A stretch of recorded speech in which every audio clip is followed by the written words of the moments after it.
I've been thinking a lot about the math of things, that most people don't understand the math. It's like there's like a political math, like calculus or something, and people don't understand the political math. And so they understand the top layer of things, but not the deeper layer of things. And so if you say to somebody, you have the fundamental power to determine how you view something, and that is your freedom from enslavement.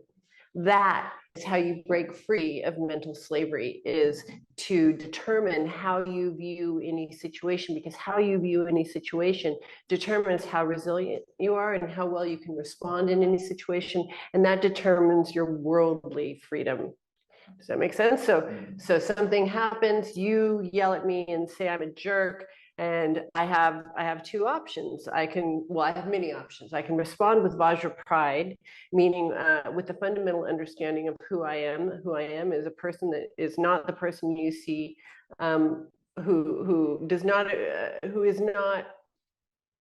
in the manner in which she appears. In the manner in which she appears. So I'm fundamentally dynamic, impermanent. Okay, so I can hold that sense of Vajra pride of being that person. And so I can just open the front door if you say that, and open the back door, it moves through. I can actually then, I have the option of even looking at you with compassion, because anybody who would say that must have a sense of pain within themselves, because they have that view of the outside world, right? That's some of the math. But when you say that somebody has the option of determining their layer, filter, interpretation of any situation, people get really up in arms about this. And it's one of those insidious pieces that is difficult to tease out, but must be teased out for us to go to the next place. Because there is so much immune response to the actual access to the truth, right? So you say to somebody, no, there is no inherent response in any occurrence in the world. Nothing. It could be that my mom dies. It is not necessary that I go into unbearable grief.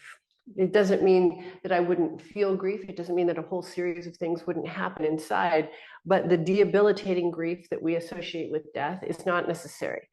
Oh my gosh. So then you get accused of several things. One is indifference and insensitivity, or a spiritual bypass, because it is absolutely unfathomable to people that you could have a broad enough consciousness that you could allow the whole of reality within and have the strength of consciousness to then determine how you're going to interpret it. This is important because I'm going to go back to the place where most people conflate the feeling of humiliation and shame with desire.